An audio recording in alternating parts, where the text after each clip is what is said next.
اهلا خطوه عزيزه يا حاج، والله المعرض نور يا حاج. في ليلة النصف من شهر رمضان الرئيس عبد الفتاح السيسي يجبر بخاطر المصريين. أصل النهارده يوم جميل بصراحة، والله العظيم. يا الله، أوحش استقبال في العالم. ربنا يخليك لينا ويبارك في حضرتك، انت اللي خليتنا بجد نحلم ونصدق حلمنا. حرام عليك يا اما، ده عيال صغيره دي عرفها على حبيبي. يلا ربنا يكرمكم يا يوسف ولازم يا يوسف تصدق حلمك، وانا اكبر منك شويه. ما تخافش، انا هعلمك حاجه. كنت بمشي لما امشي يعني الساعه 5 الصبح اقول له يا رب محوجين ادينا. انا قلت الكلام ده قبل كده يا يوسف. لا الحياه مش هتدينا كذا فرصه، الحياه لازم تستمر.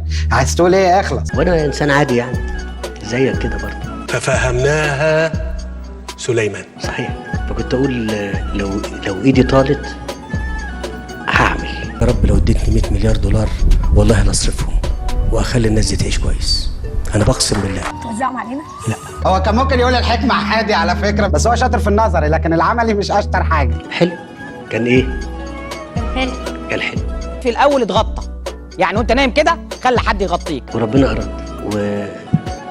واحنا في جزء من الحلم. رزق وجالك. يا رب اكون بحلم واطلع في الاخر ترموا الشاي. طالما الناس كلها بخير وسلام وفي احسن حال، كل اللي جاي خير.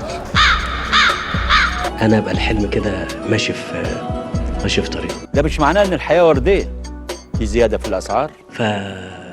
احلم، كلنا نحلم، اوعى تبطل حلم. يعني مظاهر الحقيقة ما شفناش في أي عهد ولا في أي زمن. ناس ناسية إن البلد دي أغلبيتها ناس تعبانة وبيستفزونا.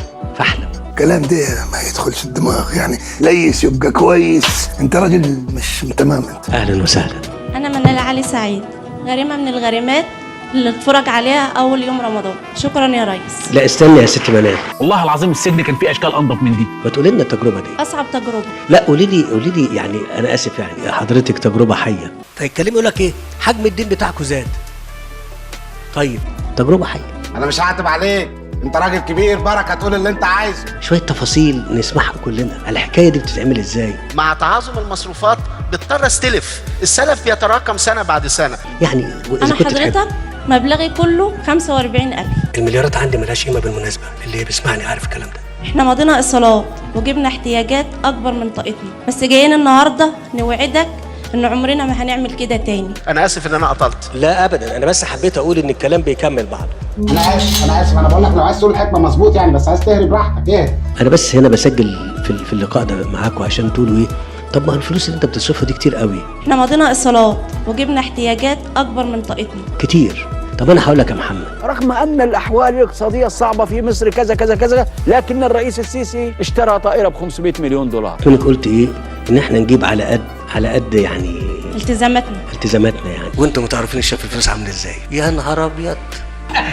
بس انت ممكن تسيبنا احنا، ممكن ما تفرحش. كل يوم ما فيش عندي حاجه. الفقير ما عندوش غير انه يخلي باله. انا عامل قصور رئاسيه وهعمل. الفقير ايه؟ ما عندوش غير انه يخلي باله من كل مليم. الله عليك، الله عليك وعلى دماغك الالمازات دي والله. اكتب يا ابني الكلام ده، اكتبه عندك عشان هنطبقه. 5 بالحب. انا اسف اتكلمت في الماديات قدام الشباب.